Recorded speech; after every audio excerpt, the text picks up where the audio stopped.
Assalamualaikum warahmatullahi wabarakatuh. Alhamdulillahi rabbil alamin.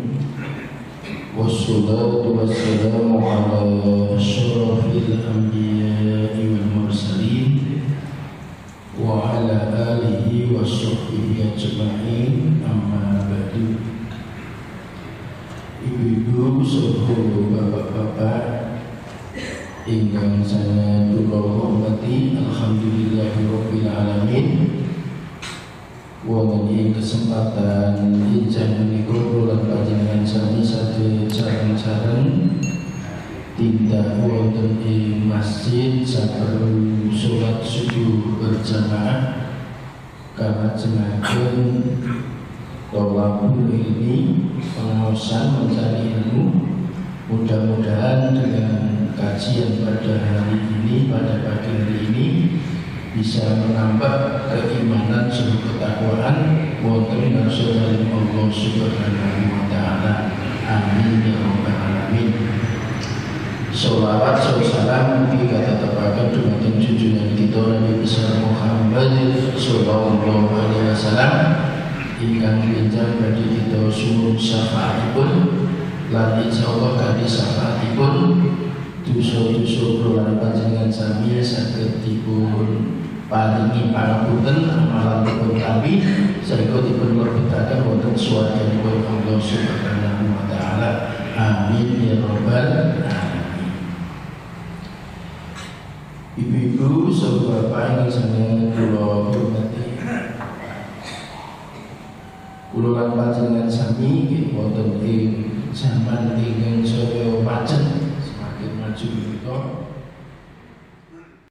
wonten pemanggih-pemanggih, ada pendapat-pendapat dalam rangka untuk lebih menjadikan umat Islam ini gampangane wong Islam niku menang. Kalau dalam Al-Quran ada dalil atau perintah Allah atau informasi dari Allah, Bismillahirrahmanirrahim, Innas sholata tanha anil faksya'i wal munkar. Solat itu bisa mencegah perbuatan keji dan mungkar. Nah, di zaman akhir ini ya, zaman akhir istilahnya ya, atau di akhir-akhir di zaman ini ya, itu ada pendapat bahwa masjid itu supaya punya fungsi mampu mencegah umatnya bisa mencegah perbuatan keji dan mungkar itu dengan istilah ya. Mungkin ini istilah terbaru yang dimunculkan oleh Dewan Masjid Indonesia, DMI, Dewan Masjid Indonesia. Sebelum yang DMI kita munculkan sedikit, kula aturaken sekedhik konsep dulu ya. Kalau dulu konsepnya masjid itu idaroh, imaroh, riayah, itu dulu ya. Seluruh yang terkait dengan dokumen, jadi arsip ya, dokumentasi tadi, daftar jumlah jamaah subuh, daftar kekayaan masjid, kekayaan masjid itu yang terdokumentasi, maka dokumentasinya itu disebut idaroh. Seluruh kegiatan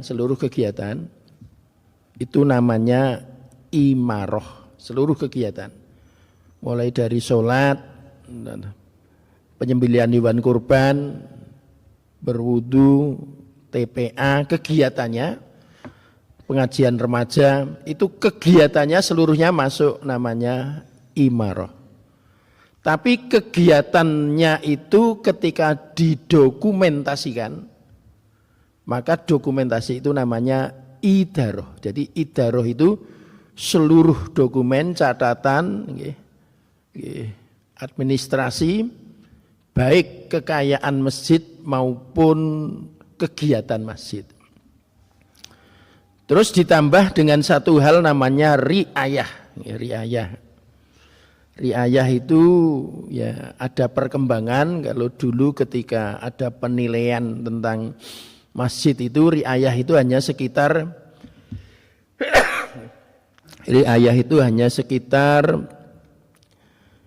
ya pengembangan, terus berarti pengembangan ya, kebersihan, ya yang hanya terkait dengan masalah-masalah umpamanya masjid belum punya tempat serandal, maka pengembangannya biar punya tempat serandal. Masjid belum, masjid belum ada kekancingan sertifikat namanya, terus dirembuk supaya punya kekancingan sertifikat, itu namanya riayah dulu. Nah sekarang Dewan Masjid Indonesia itu punya istilah ya. Hendaknya masjid menjadi pemberdaya, dan istilah yang sekarang muncul, pemberdaya. Terus di bawahnya pemberdaya itu ada namanya berdaya. Jadi pemberdaya, terus di bawahnya itu namanya berdaya. Di bawah berdaya itu muncul istilah lagi, pejuang. Jadi memang ya ini karena pendapat seseorang ya, nanti analisanya memang bermacam-macam. Terus dari tiga istilah ini diambil yang paling tinggi, pemberdaya. Nah pemberdaya ini akhirnya memiliki pilar. Supaya bisa menjadi pemberdaya, pilarnya itu 5. Pilarnya itu 5. Masjid hendaknya menjadi baitullah pertama. Yang kedua baitut tarbiyah. Yang ketiga baitut dakwah. Yang keempat baitul mal. Yang kelima baitul muamalah. Ini istilah yang diambil ya, dipakai. Nah, dari 5 ini, nanti kalau sebuah masjid sudah 5 pilar ini berjalan, maka disebut sebagai pemberdaya. Nah, nanti kalau masih kurang gitu, bisa saja masuk di berdaya. Terus nanti bisa saja masuk di pejuang. Kita coba bahas sedikit demi sedikit konsep ya. Nah ini konsep dari orang ya. Kita tidak harus sama. Kita mungkin punya konsep sendiri karena setiap masjid itu ya takmir nih itu berjuang dengan kondisinya masing-masing. Pertama Baitullah.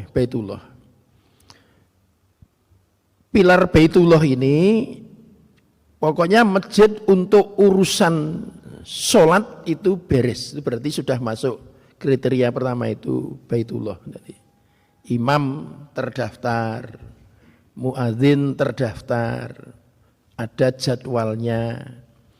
Terus perjalanan dari luar masjid masuk tempat serandal untuk masuk orang yang akan sholat itu sudah representatif, tempat wudhu sudah aman.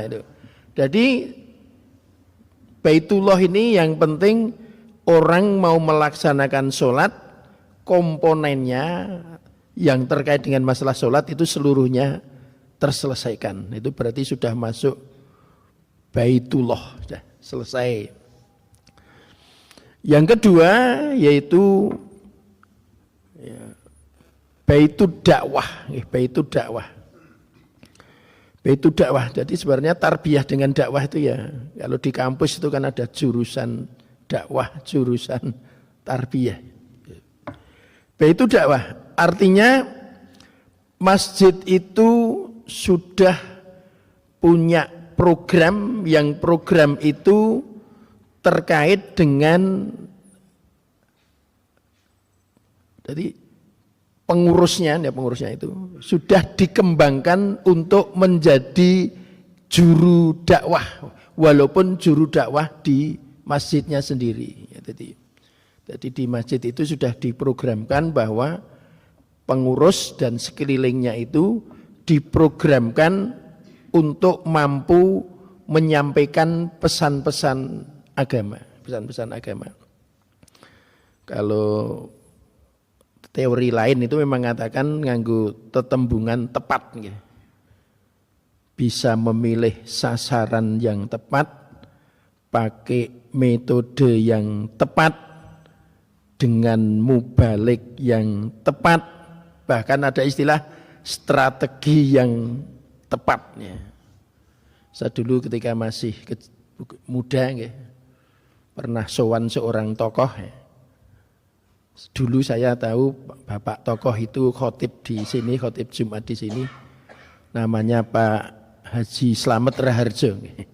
Pak Slamet Raharjo ya dulu saya ketika dengan anak-anak muda mulai berjuang di ranah dakwah pernah sowan kepada beliau.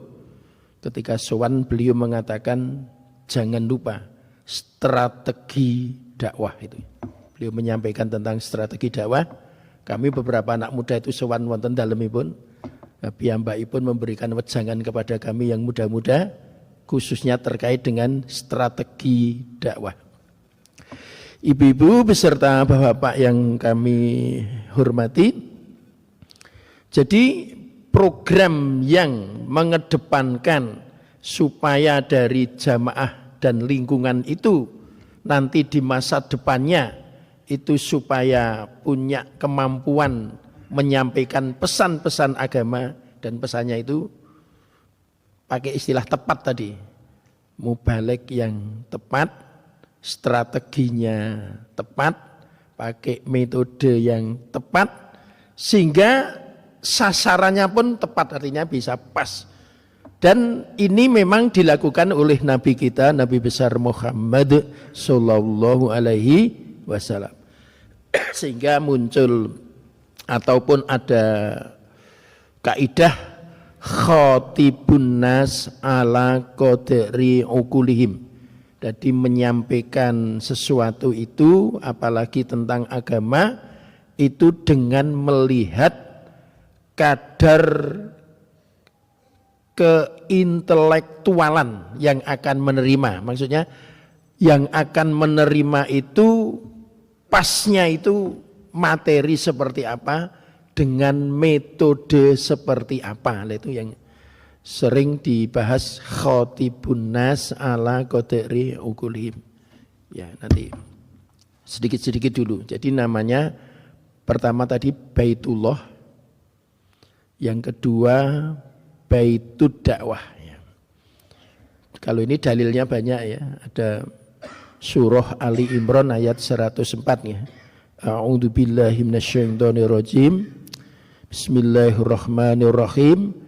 Wal takum minkum ummatun yad'una ilal khair wa ya'muruna bil ma'ruf wa yanhauna 'anil munkar wa ulaika humul muflihun. Ya. Di berbagai buku tentang dakwah itu agak menggeluti membahas kata-kata min, kata-kata min. Ada di bukunya Pak Ashar Basir, ada bukunya Pak Prof Yunahar. Itu ketika membahas min itu kuncinya begini.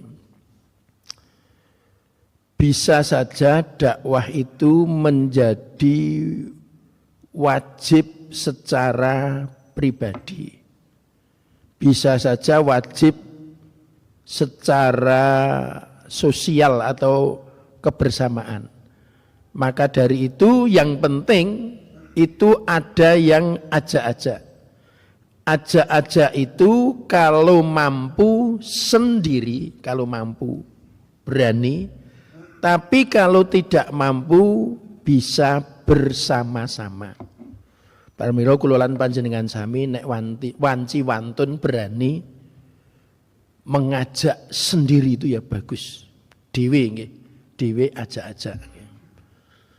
Ya, kalau suami mengajak istri, istri mengajak suami, suami istri mengajak anak, dikembangkan mengajak tetangga. Tetapi ketika mengajak tetangga kok sendiri tidak pede, bisa mengajak teman yang lain, lantas mengajak orang lain. Yang penting ada gerakan terkait dengan bahasa Jawa ini ku ajak-ajak nggih, ajak-ajak. Kita harus menyadari kita bisa seperti ini, kemungkinan dulu juga ada yang mengajak. Kula wangsuli malih, saya ulang lagi. Kita sekarang bisa rajin ke masjid seperti ini. Kemungkinan dulu mungkin ketika kecil, mungkin ketika sudah dewasa, ada yang mengajak. Hasil perjuangan dari kakak-kakak senior kita, bapak-bapak kita yang peduli kepada kita sehingga kita sekarang menjadi orang yang rajin ke masjid. Maka sekarang kita-kita yang sudah rajin ke masjid, supaya di masa yang akan datang juga banyak yang ke masjid, kita harus berdakwah, mengajak. Kalau mampu sendiri, kalau tidak mampu dan tidak berani, tidak punya kesanggupan, maka mengajaknya itu dengan cara berkelompok atau berorganisasi, dan organisasinya itu adalah takmir masjid. Itu namanya baitut dakwah. Nah, berikutnya adalah baitut tarbiyah ya. Baitut tarbiyah itu, mohon maaf ya, penjelasan dari Dewan Masjid Indonesia itu sangat spesifik ya, sangat spesifik yang dibicarakan, yang dibahas ya. Itu terkait dengan remaja masjid. Agak spesifik.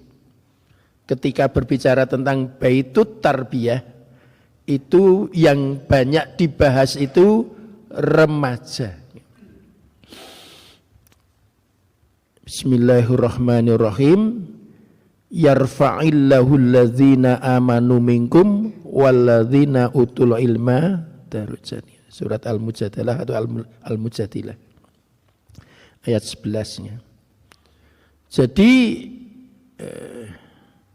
kita ini memang ya menjadikan masjid ini tentang keilmuan itu bergerak, dan kita pahamkan kepada masyarakat bahwa ilmu dan ya, ilmu iman amal sebenarnya ya, ilmu atau iman ilmu amal atau iman ilmu dan amal itu harus bergerak bersama.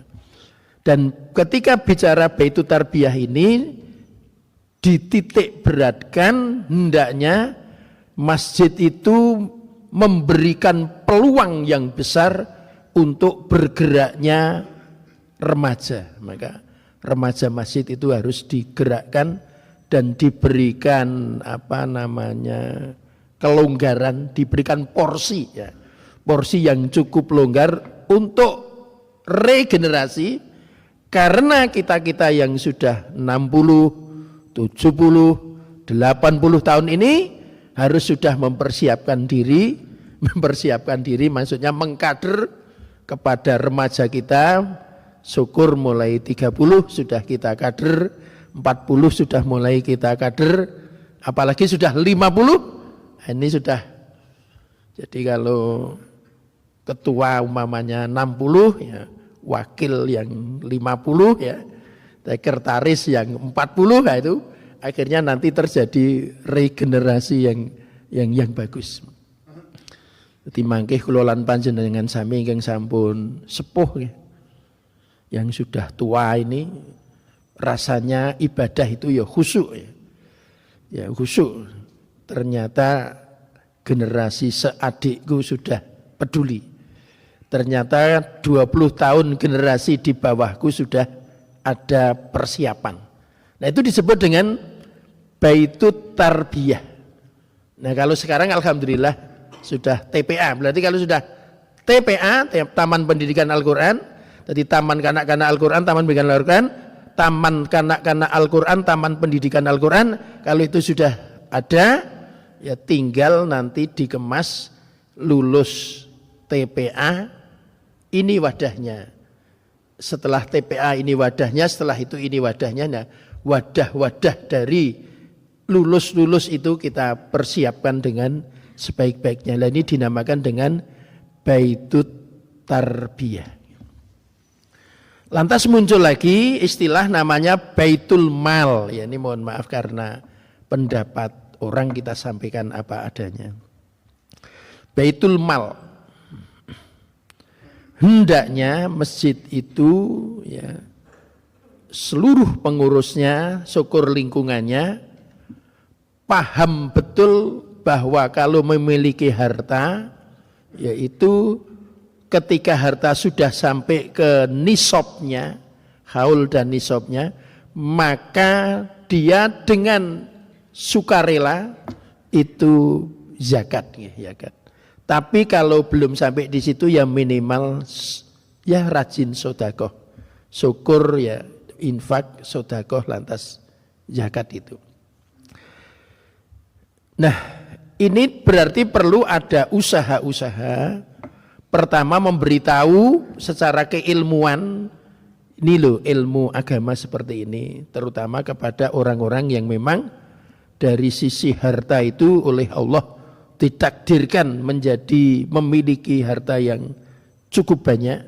Itu betul-betul diberitahu bahwa orang yang memiliki harta itu ketahuilah sebagian hartanya orang kaya raya itu sebenarnya menjadi haknya fakir miskin. Sehingga tidak ada orang yang punya kepemilikan harta berlebih tetapi lantas infak ya tidak, jangan sampai sedekah ya tidak, jangan sampai apalagi lantas tidak zakat.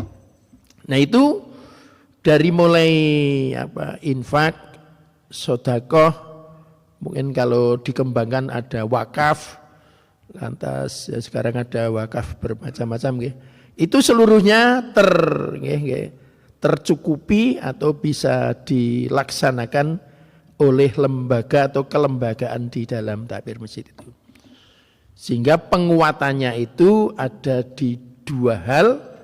Pertama penguatan kelembagaan, yang kedua namanya penguatan program. Jadi penguatan program dan penguatan kelembagaan bisa menjadikan masjid punya solusi untuk menjawab berbagai persoalan yang berkembang.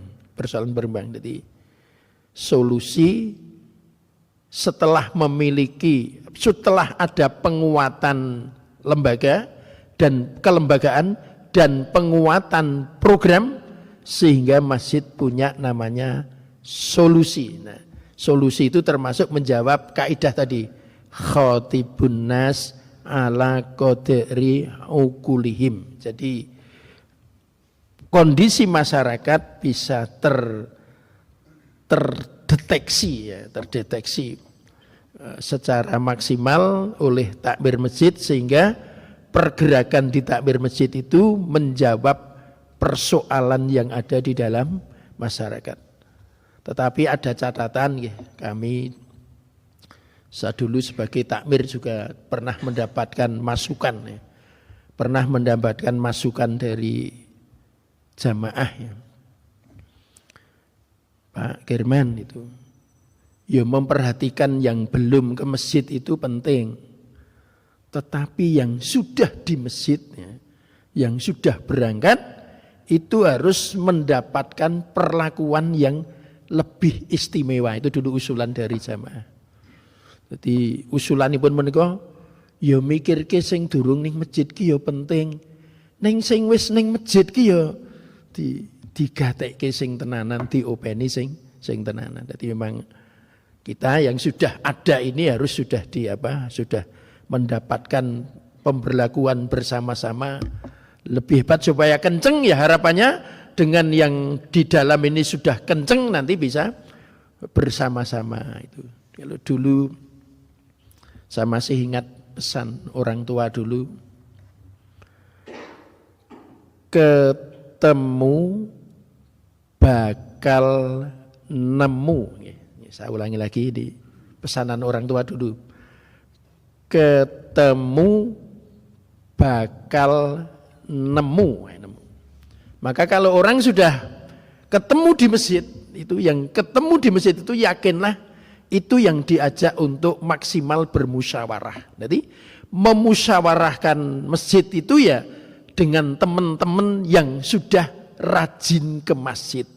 Karena kalau pola pikir yang dikembangkan nanti bukan dengan orang-orang yang rajin ke masjid, yang dikhawatirkan justru ada program ya, muncul program yang programnya itu justru tidak mengedepankan, tidak lebih mementingkan untuk jamaah. Karena masjid itu tetap yang paling penting adalah Baitullah, yaitu untuk kegiatan sholat dan lain sebagainya. Nah, yang lain-lain tadi menjadi pengembangan. Jadi apapun yang terjadi hasil dari musyawarah takmir masjid harus bernuansa orang itu rajin ke masjid. Underane kedah menika. Maka ketika rapat-rapat lebih dimenangkan orang-orang yang sudah rajin melaksanakan kegiatan di masjid. Maaf, Baitul Mal itu sebagai apa? Sebagai penunjang. Harapannya orang yang sudah tindak masjid sedayanipun sampun memahami tentang pentingnya sedekah, pentingnya infak, pentingnya zakat. Nanti baru berkembang kepada masyarakat. Lantas yang terakhir ini namanya Baitul Muamalah. Muamalah. Baitul Muamalah. Sebenarnya muamalah itu kita satu dengan yang lain bisa berhubungan. Ada di dalam Al-Quran itu orang itu berhubungan kepada Allah. Terus tidak boleh lupa juga berhubungan dengan masyarakat. Dzuribat alaihimu zillatu aina masukifu illa bihabli minallah wa habli minnanas. Bahasanya itu agak ya. Supaya kita menjadi orang yang terhormat, terpuji dan tidak terhina, maka kita harus rajin berhubungan kepada Allah, tetapi juga tidak boleh lupa berhubungan dengan sesama manusia. Terus kulolan panjenengan sami hubungan kepada Allah ya, ini masjid maksimal Baitullah tadi. Tapi untuk berhubungan kepada sesama manusia, nah sesama manusia ini kan ada yang sudah rajin di masjid, ada yang belum. Maka kita perlu memahami juga masyarakat yang belum naminipun dereng bahasa ingkang paling enteng, paling saged dipun tampi nggih. Ingkang dereng pikantuk hidayah ning niki nggih cekap bahasa niki kagem kula lan panjenengan sami. Karena kalau bahasa ini dimunculkan di masyarakat, bagi yang belum niku nggih wonten sing dereng trima. Kae kok urung tindak masjid to. Urung entuk hidayah. Ngono ku nek sing mirengke niku sing wis rajin ke masjid niku napa? Enak. Ning nek sing mirengke sing dereng tindak niku nggih nek wong Jawa tesih napa? Saya Jawa niku nggih konon kabarnya Jawa yang halus itu metodenya itu Wali Songo, itu Sunan Kalijaga nggih. Alon yang penting terakhir itu ada pesan nggih. Kula lan panjenengan sami nek gatosaken sing jenenge wayang nggih, wayang niku aduh rak yo le nonton saka jam 10 bengi ketuk jam 3 esuk entuke informasi jamus kalimo sodo dulu. Nggo memberi informasi kepada masyarakat bahwa untuk menjadi muslim itu adalah syahadat asyhadu alla ilaha illallah wa asyhadu anna Muhammadar Rasulullah. Untuk dapat informasi itu kudu sekolah jam 10, 11, 12, 1, 2, 3, 5 jam nonton apa? Wayang. Untuk mendapatkan informasi. Jadi ditarik dengan sebuah seni, harapannya orang itu berkumpul. Nah, setelah berkumpul dia menonton ya, sesuatu yang menarik kalau zaman dulu. Diakhiri dengan sebuah informasi yang menyatakan bahwa orang itu hendaknya bersyahadat. Nah, hendaknya bersyahadat itu artinya muslim ya, muslim ya. Nah, tetapi yang perlu kita ambil pelajarannya adalah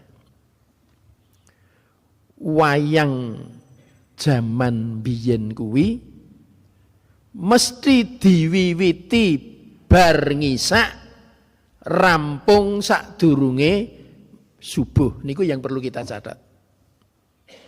Jadi wayang tampil di malam hari itu pasti mulai setelah sholat isya dan selesai sebelum sholat subuh. Itu yang perlu kita piwucal saka dalang. Berarti awake dhewe nek ngenengke kegiatan gitu. Yo diusahakan ojo nganti kegiatan itu nerjang-nerjang sholat yang 5 waktu. Orang malah ngeprek papat, ngeprek papat. Lama kelolaan panjenengan sami ya, itu ya namanya baitul muamalah. Kita dalam berhubungan kepada sesama manusia itu nggih, Baitullah harus tetap dimenangkan ya. Baitullah itu ya tadi subuh, zuhur, asar, maghrib, isya itu diprioritaskan. Ketika ada kegiatan terkait dengan muamalah, baik muamalah itu terjadi sesama jamaah masjid atau bermuamalah ada kaitannya dengan jamaah masjid dengan teman-teman kita yang belum dapat hidayah masuk masjid tadi, tetap jangan sampai mengalahkan yang namanya masjid sebagai baitullah, tempat sholat tadi. Nah, kalau 5 tadi sudah dilaksanakan, Dewan Masjid Indonesia memberikan predikat masjid pemberdaya. Jadi pemberdaya ini istilah ya, istilah. Nah, pemberdaya itu sudah ya berfungsi secara faktor atau apa namanya pilarnya itu terus. Tetapi kalau dari sisi tadi nggih pengembangan nggih belum bisa, itu masuk di wilayah bawahnya namanya berdaya. Nah, tetapi kalau masjid itu baitullahnya sudah oke, sudah semuanya, tapi belum sempat merambah ini. Ya tinggal sholat pun sukses. Tapi belum ada TPA, belum ada pengajian remaja, maka itu baru masuk berdaya. Jadi ngisore pemberdayaan itu berdaya. Tapi nek ya wis ana salat tetapi TPA juga belum ada, Baitul Mal juga belum bisa diurusi, itu baru pejuang. Istilahnya itu pejuang, berdaya, pemberdaya. Mudah-mudahan masjid kita ini sudah masuk kategori apa? Pemberdaya. Pemberdaya itu terus baitullahnya sudah, sholat sudah tidak ada masalah. Orang-orang yang punya kepemilikan harta sudah punya kesanggupan untuk infak sedekah zakat. Sudah ada program untuk mengedepankan atau program yang punya untuk lebih memperhatikan, punya kepedulian dengan remaja dan anak-anak, baik itu tarbiyah sudah ada.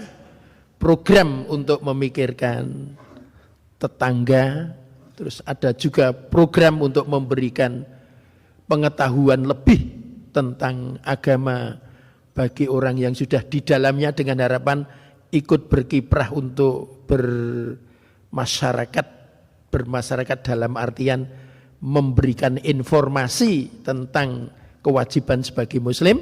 Nah, kalau 5 itu sudah menjadi sebuah program dan sudah menjadi kesepakatan secara kelembagaan, berarti sudah ada penguatan kelembagaan dan penguatan program, maka masjid itu akan punya solusi tentang berbagai problem yang muncul di dalam masyarakat, sehingga masuk kategori masjid pemberdaya.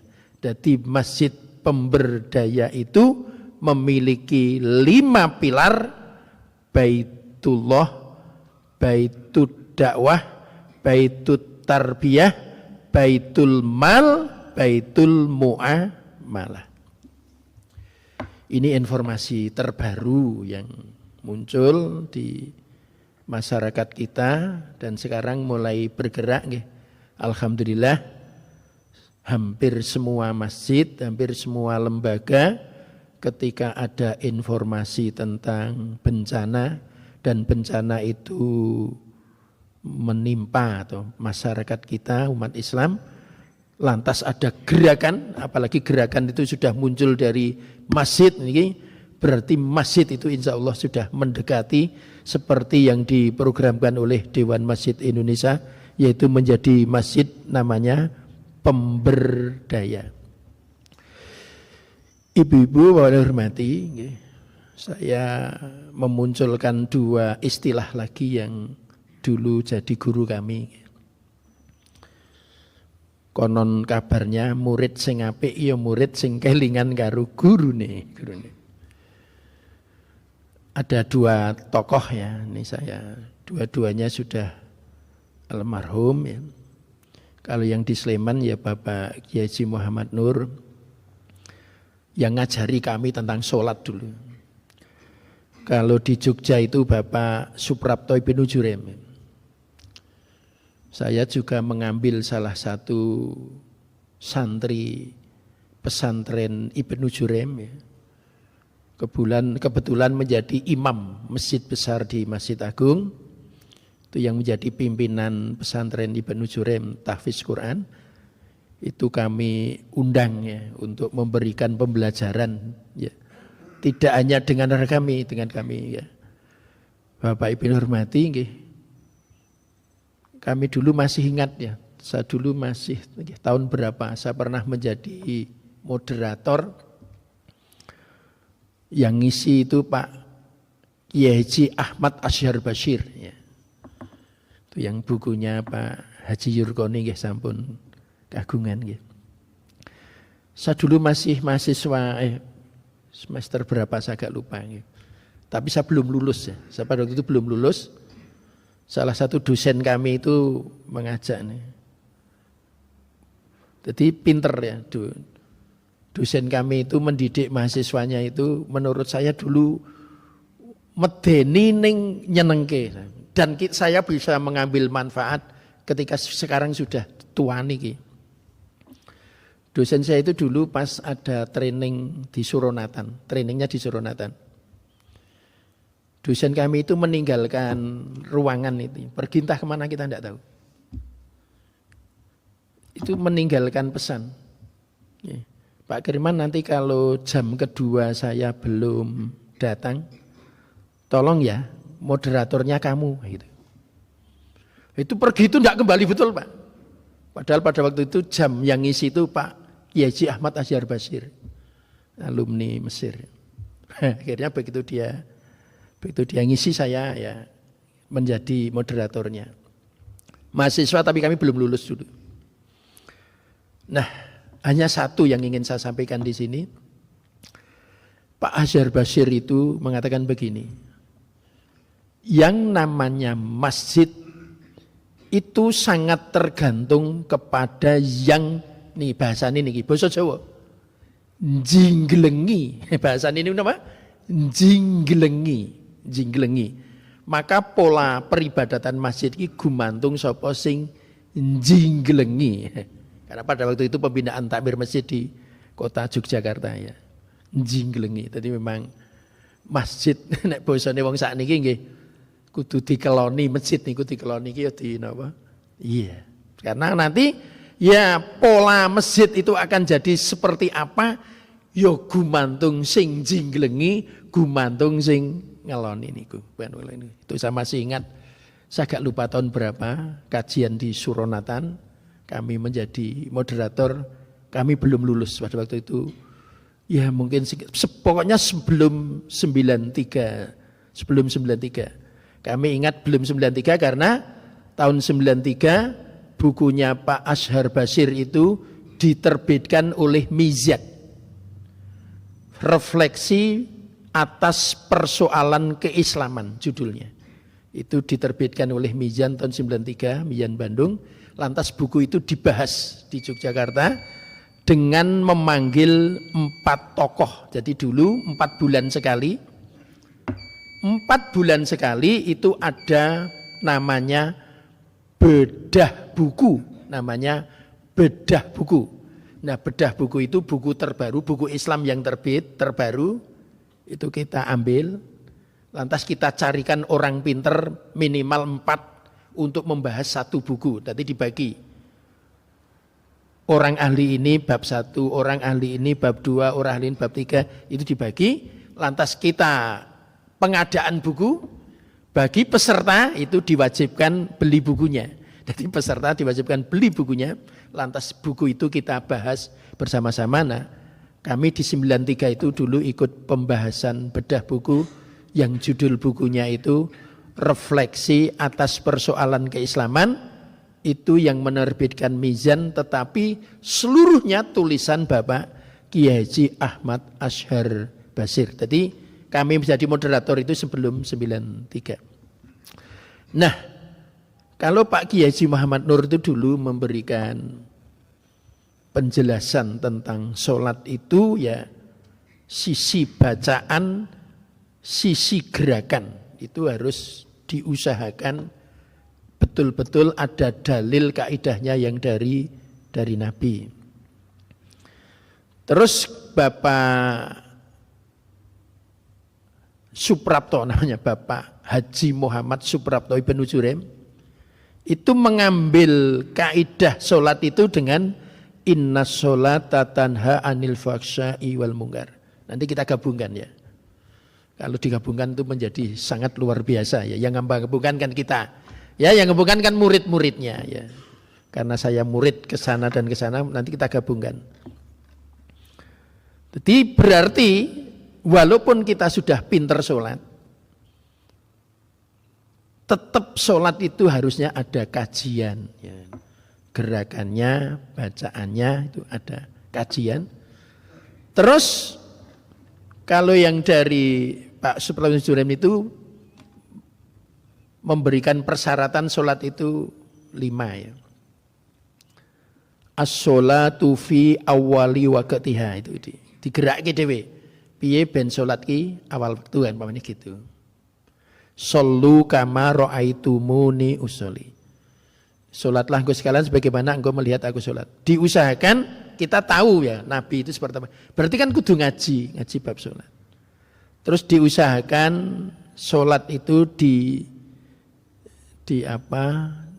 dilaksanakan dengan walaupun tidak seluruhnya, sebagian tidak apa-apa, itu mengetahui maknanya. Ini kelolaan panjenengan sami sampun alhamdulillah gerakan tadarus sudah berjalan alhamdulillah. Perlu ditingkatkan menjadi tadarus plus terjemah. Syukur tambah lagi tadarus plus terjemah plus tafsir, itu lebih hebat lagi. Jadi minimal kulolan panjenengan sami karena sehari semalam itu sholat 17 rakaat ya, dan kita membaca Al-Fatihah itu juga 17 kali. Mohon maaf, kemarin saya malam Sabtu mengundang orang yang punya ringkasan Al-Fatihah itu bagus sekali. Kita undang untuk menjelaskan kepada kami ya. Alhamdulillah kami mengundang teman ya, warga itu ada 60-an orang. Dijelaskan, itu ada penjelasan begini. Kenapa orang itu tidak pernah bosan ketika membaca Al-Quran, khususnya Al-Fatihah. Saya ulangi lagi. Kenapa orang itu tidak pernah bosan membaca Al-Quran, artinya khatam diulangi lagi, khatam diulangi lagi, khususnya surah Al-Fatihah. Jawab dari guru kami, ini menandakan bahwa suratul Fatihah, lebih besarnya lagi Al-Quran, adalah benar-benar firmanipun Gusti Allah. Itu terbukti Pak. Awake dhewe iki nek sing dudu firmane Gusti Allah, maca ki rak ya suwe-suwe napa? Jeli ta Pak? Maca apa wae buku ki nek wis tahu ping pira macane wis tahu. Ning kan ndak ada orang yang mengatakan ayo ndarus, wis tahu, ayo rano ta? Mesti, ayo ndarus nggih. Umpama ada orang diajak tadarus kok tidak mau, alasannya mesti saestu nyuwun pangapunten dinten menika kula kedah nuweni anak, menika kedah sungkem dateng tiyang sepuh. Alasannya mesti begitu. Tidak ada orang mau diajak membaca Al-Quran atau tadarus kok jawabnya wis tahu. Wis pengokeh, aku wis kata tidak ada. Karena apa? Tidak berani dia. Tidak beraninya karena apa? Karena saking takzimnya kepada Allah Subhanahu wa ta'ala. Mohon maaf ya, maka kalau teman-teman yang belajar bahasa Arab itu nek ngi'rab Allah itu dianjurkan. Ngi'rab Allah itu mesti diawali dengan lafdzul jalalah, diawali dengan itu. Bahwa ini memang kata-kata yang paling apa? Allah itu memang kata-kata yang paling agung yang ada. Maka kita mengucapkan Allah itu tidak boleh bosan. Allah. Bahkan Imam Al-Ghazali berpesan, kalau ada orang mulai lupa mak celeng lali ro Gusti Allah, cepat lungguh, cepat duduk, hadapkan wajahnya ke kiblat, ucapkan Allah sebanyak-banyaknya dengan maksud supaya segera ingat kepada Allah, supaya ingat kepada Allah. Maka itu kenapa orang tidak pernah bosan membaca Al-Quran, lebih khusus lagi Al-Fatihah, karena Al-Quran itu 30 juz benar-benar seluruhnya adalah firman pangandikanipun Gusti Allah. Dan itu terbukti umat Islam itu sing jenenge maca Al-Fatihah yes, nyenengke tenan, seneng. Siapapun membaca ya kita dengarkan. Nah, ibu-ibu, bapak yang kami hormati, selanjutnya Pak Suprapto Ibnu Surem itu menjelaskan hendaknya sholat itu dilaksanakan dengan berjamaah ya, jamaah.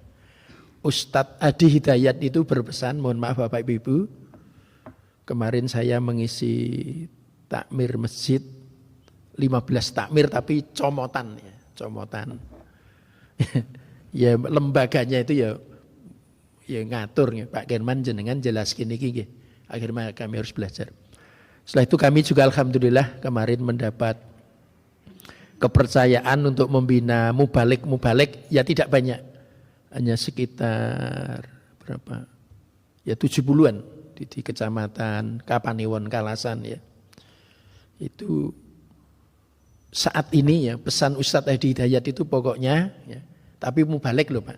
Khususnya mubalik ya yang sing dadi guru ngaji itu minimal tadarus Al-Quran sehari itu 1 juz mubalik loh Pak.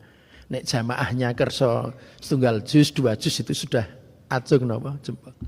Dan ada kata-kata yang dimunculkan, mohon maaf Bapak Ibu. Sekarang kita karena tantangan yang ada ini juga mohon maaf ya, yang muncul ini kan juga banyak. Maka ada 3 pesan dari para orang sekarang, pesan dari pejuang-pejuang Islam di zaman sekarang ini. Kalau untuk kebaikan itu tingkatannya itu ada 3. Makanya niki ditirukan untuk oleh-oleh hari ini. Oleh-oleh hari ini. Tapi sebelum menirukan yang 3 ini, yang satu kita tambahkan, sholat itu hendaknya disempurnakan dengan sholat sunat. Disempurnakan dengan sholat sunat. Jadi kalau dari Pak Kiai Haji Muhammad Nur tadi, bacaan kita perdalam lagi, gerakan kita perdalam lagi, berarti ada kajian. Kalau dari Pak Suprapto bin Jurem ini awal waktu memahami maknanya, diusahakan seperti Nabi, dilaksanakan dengan paham dengan berjamaah, dan disempurnakan dengan sholat sunat. Nah, supaya bisa seperti ini, ini jel-jelnya pagi ini Pak, dipun tiroaken, dijadwalkan, monggo. Dereng kompak nih. Dijadwalkan, diwajibkan, dipaksakan. Jadi untuk diri sendiri loh Pak. Yel-yel ini bukan untuk orang lain tetapi untuk diri sendiri. Jadi kalau kaitannya dengan kebaikan, apa contohnya? Sholat berjamaah. Kaitannya dengan ngaji, kaitannya dengan kajian, maka dijadwalkan. Kalau dijadwalkan sudah jalan, ya sudah, berarti sudah bagus. Wes dijadwalke kok ya isih sok. Ngalah-ngalahke. Ono godaan yang lain kok masih terkalahkan. Berarti perlu poin kedua. Diwajibkan, si wajib. Berarti liyane kudu dikalahke. Nek diwajibkan sudah jalan, alhamdulillah. Wes diwajibkan kok ya isih sok napa? Ndi ngantuk, kesel, alasan ini gremes. Maka yang ketiga harus diterapkan. Dipaksakan. Ngantuk sithik tetap mangkat. Mumet sithik tetap mangkat. Gremes sithik tetap, wah itu. Jadi 3 ini yel-yel di zaman sekarang yang dibikin oleh teman-teman ya. Mohon maaf saya sebut nama lagi, termasuk Ustadz Adi Hidayat ya. Ustadz Adi Hidayat kalau membimbing calon-calon mubaligh selalu ditutup dengan paksakan. Jadi untuk diri sendiri harus itu, karena tantangannya itu juga berat sekarang. Tantangannya berat, kalau kita tidak bisa menekan diri kita sendiri, kita tidak akan bisa mengalahkan tantangan-tantangan yang muncul ya, yang muncul. Mbok bilih mekaten ingkang saged kula aturaken nyuwun pangapunten niki spesial karena ada perkembangan di negara kita, salah satu organisasi yang selalu diikuti oleh Bapak mantan Wakil Presiden Indonesia yaitu Pak Yusuf Kalla yang selalu mengawal tentang Dewan Masjid Indonesia. Sudah kami sampaikan ya, sudah kami sampaikan. Monggo dipun tutup sarengan dengan doa akhir majelis. Subhanakallahumma wa bihamdika asyhadu alla ilaha illa anta astaghfiruka wa atubu ilaik. Alhamdulillahi rabbil alamin. Assalamualaikum warahmatullahi wabarakatuh.